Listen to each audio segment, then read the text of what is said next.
ஜெஃப்னாகளது நேயர்களுக்கு வணக்கம். இன்றைய நாளிலே பேசுபொருளான முக்கிய விடயங்களை பற்றித்தான் இன்றைய நிழல் நிகழ்ச்சிகளை பார்க்கவிருக்கின்றோம். அந்த வகையிலே சங்கீத் சென் பிணையிலே விடுவிக்கப்பட்டிருக்கின்ற விவகாரம், குருந்தூர் மலை தொடர்பாக தொல்லியல் திணைக்களம் புத்த சாசன அமைச்சுக்கு எழுதியுள்ள கடிதம், குமரன் பத்மநாதன் இலங்கைக்கு கொண்டு வரப்பட்ட போது அவரிடமிருந்து மீட்கப்பட்ட பெருந்தொகை தங்கங்கள் மற்றும் பணத்திற்கு என்ன நடந்தது என்பது தொடர்பான விசாரணைகள் ஆரம்பிக்கப்பட்ட விடயம் என்பன பற்றித்தான் இன்றைய நிழல் நிகழ்ச்சியிலே பார்க்கவிருக்கின்றோம். அந்த வகையிலே முதலாவதாக கிளிநொச்சியைச் சேர்ந்த சொல்லிசை கலைஞர் ஒருவர் எழுச்சி பாடலை பாடினார் என்ற குற்றச்சாட்டின் கீழே பயங்கரவாத தடை சட்டத்தின் கீழ் கைது செய்யப்பட்டு விளக்கமறியலிலே வைக்கப்பட்டிருந்தார். குறித்த விவகாரம் சமூக வலைத்தளங்களிலும் பல்வேறு தளங்களிலுமே பேசுபொருளாக பார்க்கப்பட்டிருந்த நிலையில்தான் பல அரசியல் தரப்புகளும் அவருடைய விடுதலை தொடர்பாக பல்வேறுபட்ட முயற்சிகளை எடுத்து வந்திருந்தார்கள். அந்த வகையிலே பார்லிமெண்ட் உறுப்பினர்களும் சரி, அரசியல் தரப்புகள், சட்டத்தரணிகள் என்று சொல்லி பலரும் பல தங்களாலான முயற்சிகளை எடுத்திருந்தார்கள். இந்த நிலையில் தான் இன்றைய தினம் அந்த சொல்லிசை கலைஞர் சாவகச்சேரி நீதவான் நீதிமன்றத்தினால் பிணையிலே விடுவிக்கப்பட்டிருக்கின்றார். குறிப்பாக இந்த சங்கீத் சென் தொடர்பான விவகாரத்திலே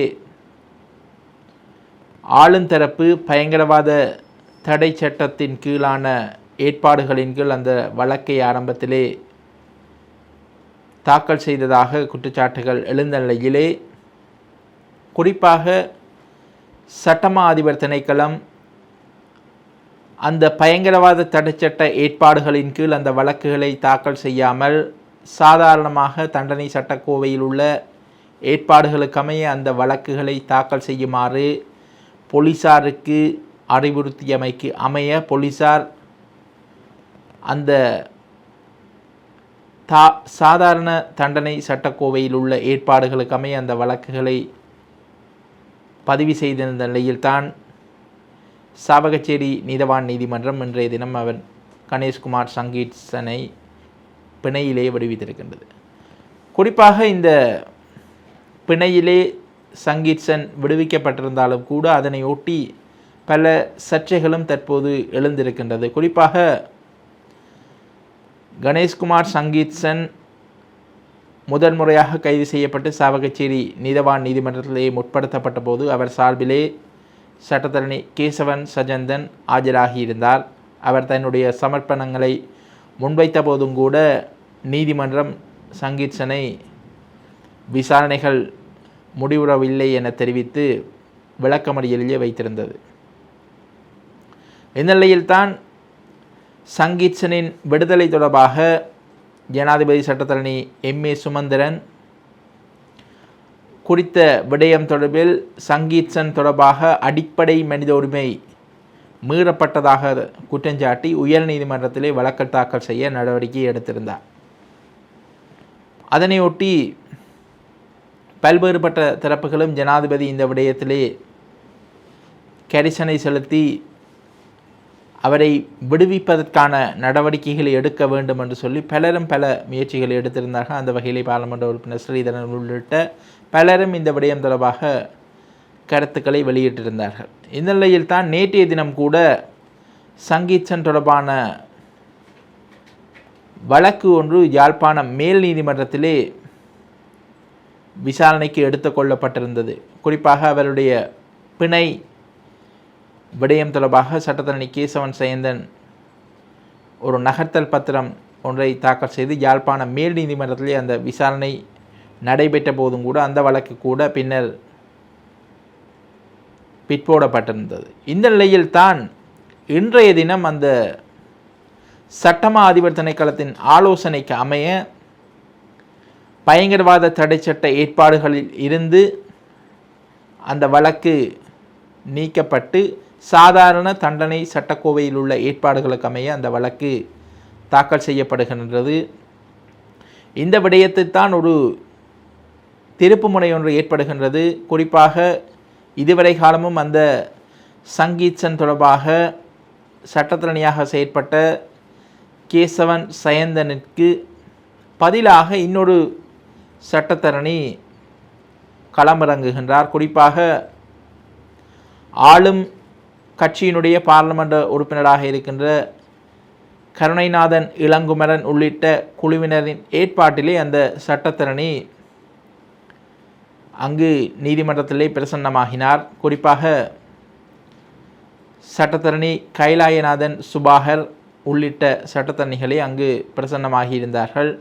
அந்த வகையிலே அந்த நகர்த்தல் பத்திரத்தினூடாக அந்த வழக்கு விசாரணைக்கு இன்று எடுத்துக்கொள்ளப்பட்ட போது கேசவன் சஜந்தன் நீண்ட சமர்ப்பணங்களை செய்து தன்னுடைய வாதங்களை முன்வைத்த போதும் கூட சட்டமா அதிபர் திணைக்களத்திலிருந்து உரிய முறைப்படி அறிவித்தல் வழங்கப்படவில்லை, நீதிமன்றக்கு அறிவிக்கப்படவில்லை என்ற காரணத்தை காட்டி முதற்கட்டமாக அந்த வழக்கு ஒத்திவைக்கப்பட்டதுடன் குறிப்பாக சங்கீத்சன் தொடர்பாக விளக்கமறியல் உத்தரவு நீட்டிக்கப்பட்டது. இந்நிலையில்தான் மீளவும் அந்த சட்டமா அதிபர் திணைக்களத்திலிருந்து அந்த பயங்கரவாத தடைச்சட்டத்தின் கீழான ஏற்பாடுகளின் கீழ் அந்த வழக்கு கைவாங்கப்படுகின்றது என்ற அறிவித்தல் சட்டமா அதிபர் திணைக்களத்திலிருந்து நீதிமன்றத்திற்கு அனுப்பப்படுவதற்கான நடவடிக்கைகள் தொடர்பாக மீளவும் அதற்கான முயற்சிகள் எடுக்கப்பட்டு மீளவும் அந்த நகர்த்தல் பத்திரம் மூலம் அந்த வழக்கு அழைக்கப்படுவதற்கான முயற்சிகள் தீவிரமாக முன்னெடுக்கப்பட்டிருந்தது. அந்த வகையில்தான் மீளவும் அந்த வழக்கு அழைக்கப்பட்டு சொல்லிசை பாடகர் கணேஷ்குமார் சங்கீத்சன் பிணையிலே விடுவிக்கப்பட்டிருக்கின்றார். அவர் பிணையிலே விடுவிக்கப்பட்ட பின்னர் வெளியில் வந்து ஊடகங்களுக்கு கருத்து தெரிவித்த போது தனக்காக போராடிய மக்களுக்கும் ஜனாதிபதி அனுரகுமார திசாநாயக்கவிற்கும் பாராளுமன்ற உறுப்பினருக்கும் குறிப்பாக பாராளுமன்ற உறுப்பினர் இளங்குமரனுக்கும் நன்றி தெரிவிப்பதாக தெரிவித்திருந்தார். இந்நிலையில் தான் குறித்த விடயங்கள் கூட தற்போது ஒரு விமர்சன ரீதியான ஒரு பார்வையை ஏற்படுத்தி இருக்கின்றது. குறிப்பாக ஆளும் தரப்பு பயங்கரவாத தடைச்சட்டத்தை நீக்குவதாக வாக்குறுதி அளித்து ஆட்சிக்கு வந்த ஆளும் தரப்பின் அரசாங்கத்தின் கீழ் உள்ள போலீசார்தான் குறித்த கலைஞரை கைது செய்து முதற்கட்டமாக நீதிமன்றத்தில் முற்படுத்தியிருந்தார்கள். இன்று அவர்களே தற்போது ஒரு சட்டத்தரணியை நியமித்து அந்த பயங்கரவாத தடைச்சட்ட ஏற்பாடுகளிலிருந்து கைவாங்கி அவரை தற்போது பிணையிலும் விடுவித்திருக்கின்ற விடயமும் இடம்பெற்றிருப்பது தான் தற்போது ஒரு விமர்சனமான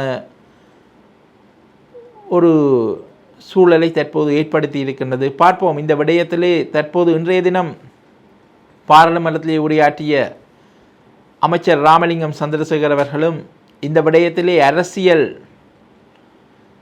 சூழ்ச்சிகள் இடம்பெறுவதற்கான நிலைகள் காணப்பட்டதாகவும் அந்த வகையில் இந்த விடயத்திலே கணேஷ்குமார் சங்கீத்சன் அவர்கள் தொடர்ச்சியாக இவ்வாறான பாடல்களை பாடும்போது குறிப்பாக இந்த சமூகத்திற்கு ஒரு மாற்றத்தை ஏற்படுத்தக்கூடிய சமூகத்தில் நிலவுகின்ற பாதிப்புகளை வெளிப்படுத்தக்கூடிய பாடல்களை பாட வேண்டும் என்று சொல்லியும் அவர் அங்கு வலியுறுத்தியிருந்தார். பார்ப்போம் இந்த விடயத்தில் எதிர்வரும் காலங்களிலே என்ன நடைபெறப் போகின்றது. குறிப்பாக இந்த இளைஞன் இந்த விடயத்திலே இந்த பயங்கரவாத தடைச்சட்ட வழக்கில் இருந்து ஒரு சாதாரண ஒரு வழக்காக மாற்றப்பட்ட அவர் பிணையிலே விடுவிக்கப்பட்டிருக்கின்றார். இனிவரும் காலங்களிலாவது இந்த பயங்கரவாத தடை சட்டம் முற்றாக நீக்கப்படுமா அல்லது அதற்குரிய நடவடிக்கைகளை இந்த ஆளும் தேசிய மக்கள் சக்தி அரசாங்கம் எடுக்குமா என்பதை பொறுத்திருந்தே பார்க்க வேண்டி இருக்கின்றது. இரண்டாவதாக உங்கள் எல்லோருக்குமே தெரிந்திருக்கும் இந்த குருந்தூர் மலை விவகாரம் தொடர்பாக கடந்த பல ஆண்டுகளாகவே சர்ச்சைகள் நீடித்து வருகின்றது. இந்த நிலையில்தான் தொல்லியல் திணைக்களத்தினால் புத்த சாசன அமைச்சுக்கு அனுப்பப்பட்ட ஒரு கடிதம் ஒன்று தற்போது வெளியாகி இருக்கின்றது.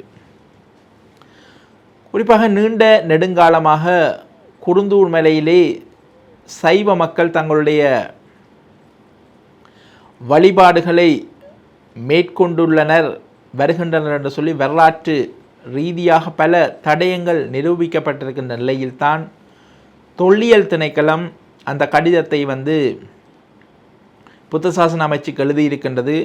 அந்த கடிதத்திலே என்ன இருக்கின்றது என்று சொன்னால், குருந்தூர் மலையிலே பௌத்த வரலாற்றுடன் தொடர்புடைய அம்சங்களே இருப்பதாகவும் அங்கு வேறு எந்த மதம் சார்ந்த விடயங்களும் இல்லை என்ற தொனியிலே அந்த கடிதம் தொல்லியல் திணைக்களத்தினால் தயாரிக்கப்பட்டு புத்த சாசன அமைச்சுக்கு அனுப்பப்பட்டிருக்கின்றது. குறிப்பாக அந்த குருந்தூர் மலை பகுதியிலே தாராலிங்கம் என்று சொல்லி அழைக்கப்படுகின்ற ஒரு லிங்கம், குறிப்பாக பழைய அங்கு சைவ வழிபாடுகள் இடம்பெற்றிருக்கின்றது என்பதை உறுதிப்படுத்துகின்ற வகையிலே அங்கு தொன்மையான சான்று பொருட்கள் மீட்கப்பட்ட போதும் கூட தொல்லியல் திணைக்களம் இவ்வாறு ஒருதலை பட்சமாக நடந்த விடயங்கள் தற்போது கடும் விமர்சனங்களுக்கு உள்ளாகி இருக்கின்றது. அந்த வகையிலே அந்த பகுதிக்கு கடந்த சில ஆண்டுகளுக்கு முன்பாக வந்த ஒரு தேரர் ஒருவர் நீதிமன்ற உத்தரவுகளை மீறி சட்டவிரோதமாக குருந்தூர் மலையிலே ஒரு விகாரை ஒன்றை நிறுவி நீதிக்கு அப்பாற்பட்டவ ஒரு விடயமாக அந்த சட்டவிரோதமான அந்த பௌத்த விகாரையும் அமைத்திருக்கின்றார். அதே வேளையிலே அந்த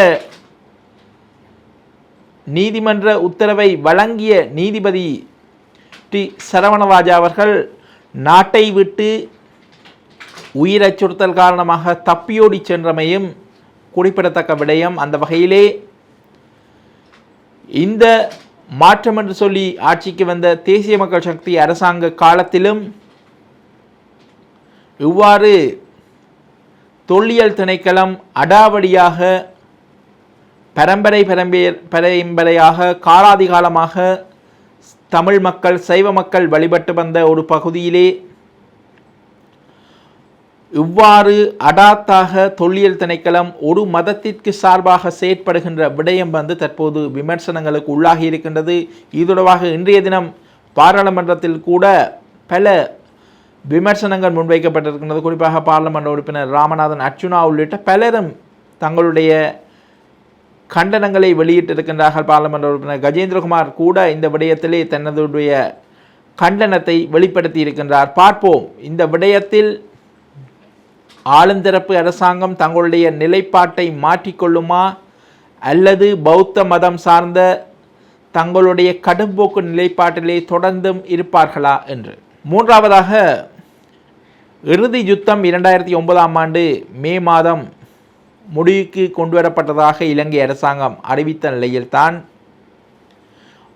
தமிழீழ விடுதலை புலிகள் அமைப்பினுடைய சர்வதேச நிதி விவகாரங்களுக்கு பொறுப்பாகவும் அடுத்த விடுதலை புலிகளின் தலைவராகவும் அப்போது பெரிதும் பேசப்பட்டு வந்த கேபி என அழைக்கப்படும் குமரன் பத்மநாதன் அவர்கள் கைது செய்யப்பட்ட போது 1000 கிலோ தங்கத்திற்கு மேற்பட்ட நகைகளும் பெருந்தொகை பணங்களும் மீட்கப்பட்டதாக செய்திகள் வெளியாகி இருந்தது. இந்த நிலையில்தான் அந்த தங்கங்களுக்கும் பணத்திற்கும் என்ன நடந்தது என்பது தொடர்பாக தற்போது விசாரணைகள் ஆரம்பிக்கப்பட்டிருக்கின்றது. குற்றப்புலனாய்வு திணைக்களம் அந்த விசாரணைகளை ஆரம்பித்திருக்கின்றது. முதற்கட்டமாக அப்போதைய முன்னாள் இராணுவ தளபதியும் பாதுகாப்பு படைகளின் பிரதானியுமாக இருந்தவருமான ஃபீல்டு மார்ஷல் சரத் பொன்சேகாவை விசாரணைக்கு அழைத்திருக்கின்றார்கள். அவர் தன்னுடைய கருத்துக்களை அங்கு விசாரணைகளை முன்வைத்திருக்கின்றார். அந்த வகையிலே இந்த விடயத்தில் ஏதாவது முன்னேற்றங்கள் ஏற்படுமா என்று பல எதிர்பார்ப்புகள் காணப்படுகின்றது. குறிப்பாக கடந்த ஆட்சி காலங்களிலே செய்யப்பட்ட பல ஊழல் மோசடி முறைகேடுகள் தொடர்பாக தற்போதைய ஆட்சி காலத்திலே நீதிமன்ற விசாரணைகள் உள்ளிட்ட பல விடயங்கள் இடம்பெற்று வரும் நிலையில்தான் தற்போது இந்த கேபி தொடர்பான இந்த விவகாரம் தொடர்பிலும் விசாரணைகள் ஆரம்பிக்கப்பட்டிருக்கின்றது. இதே வேளையிலே அண்மையிலே பார்லிமெண்டத்தில் உரையாற்றிய ஸ்ரீலங்கா முஸ்லிம் காங்கிரஸின் தலைவர் ரவுப் ஹக்கீம் அவர்கள் 2009 மே இறுதி யுத்தத்திலே படுகொலை செய்யப்பட்ட விடுதலை புலிகளின் தலைவர் மகன் தொடர்பாக ஒரு கேள்வியை எழுப்பியிருக்கின்றார். குறிப்பாக ஒரு பத்திரிகை ஒன்றிலே வெளியான செய்தியை மேற்கோள் காட்டியே அவர் அந்த விடயத்தை தெரிவித்திருக்கின்றார். குறிப்பாக சேனல் 4 ஆவணத்திலே அது ஒரு போலியான விடயம் என்ற தொனிப்பொருளிலே பிரிட்டனில் உள்ள இலங்கை தூதரகம் மறுத்த விடயம் தொடர்பாக ஒரு பத்திரிகையிலே செய்தி வெளியாகியிருந்தது. அந்த செய்தியை மேற்கோள் காட்டித்தான் ரவுப் ஹக்கீம் அவர்கள் பார்லிமெண்டத்திலே உரையாற்றியிருந்தார். குறிப்பாக அவர் அங்கு மேலும் கருத்து தெரிவிக்கையிலே ஜேவிபியினுடைய தலைவராக இருந்த ரோஹண விஜயவீர அந்த சமயத்திலே ரோஹண விஜயவீரவின் மகன் உயிரோடு இருந்தார். உயிர்த்த ஞாயிறு தாக்குதல் சம்பவத்திலே சம்பந்தப்பட்ட சக்ரானின் மகள் உயிரோடு இருக்கின்றார். அவ்வாறு இருக்கும்போது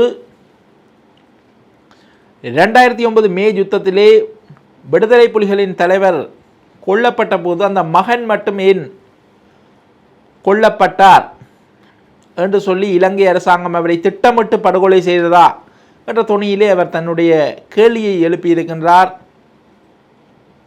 அவ்வாறு இடம்பெற்றிருந்தால் அது ஒரு திட்டமிட்ட ஒரு செயலாகவே பார்க்கப்பட வேண்டி இருக்கும் என்று சொல்லி அவர் அங்கு பல குற்றச்சாட்டுக்களை முன்வைத்திருக்கின்றார். இந்த விடயத்திலே இலங்கை அரசாங்கம் என்ன பதிலை வழங்கப் போகின்றது என்ற கேள்விதான் தற்போது காணப்படுகின்றது. இந்த விடயம் தொடர்பாகவும் பல விமர்சனங்கள் ரவுப் ஹக்கீமுக்கு எதிராகவும் காணப்படுகின்றது. குறிப்பாக கடந்த காலங்களிலே அமைச்சர் பதவி வகித்த மஹிந்த ராஜபக்ஷ ஆட்சி காலத்திலேயே அமைச்சராகவும் பல பொறுப்புகளிலும் இருந்த ரவுப் ஹக்கீம் அவர்கள் அப்போது இது தொடர்பாக பேசாமல் ஏன் தற்போது பேச வேண்டும் என்று சொல்லி தேசிய மக்கள் சக்தியை சார்ந்தவர்களே அதனை விமர்சனத்துக்கு உள்ளாக்கி அதனை விமர்சிக்கின்ற போக்குகளும் காணப்படுகின்றது. பார்ப்போம் எது எவ்வாறு இருப்பினும் இந்த விடயத்திலே குறிப்பாக இந்த பாலச்சந்திரன் படுகொலை தொடர்பான விடயத்திலே என்ன விடயங்கள் இலங்கை அரசாங்கம் இதுவரை சர்வதேச விசாரணை தொடர்பாக எந்த விதமான சாதகமான சமீட்சைகளையுமே வெளிப்படுத்தாத நிலையிலே இந்த விடயம் தொடர்பாக தற்போது பேசப்படுகின்றது. பார்ப்போம் எது எவ்வாறு இருப்பினும் இந்த விடயத்திலே அடுத்த கட்டமாக என்ன நடைபெறப் போகின்றது என்று சொல்லி. இன்றைய நாளிலே பேசுபொருளான முக்கிய விடயங்களை பற்றித்தான் இன்றைய நிழல் நிகழ்ச்சியிலே பார்த்தோம். மேலும் பல முக்கிய தகவல்களுடன் மற்றொரு காணொளியில் உங்களை சந்திக்கும் வரை உங்களிடமிருந்து விடைபெறும் நான் உங்கள் கலையமுதன். நன்றி, வணக்கம்.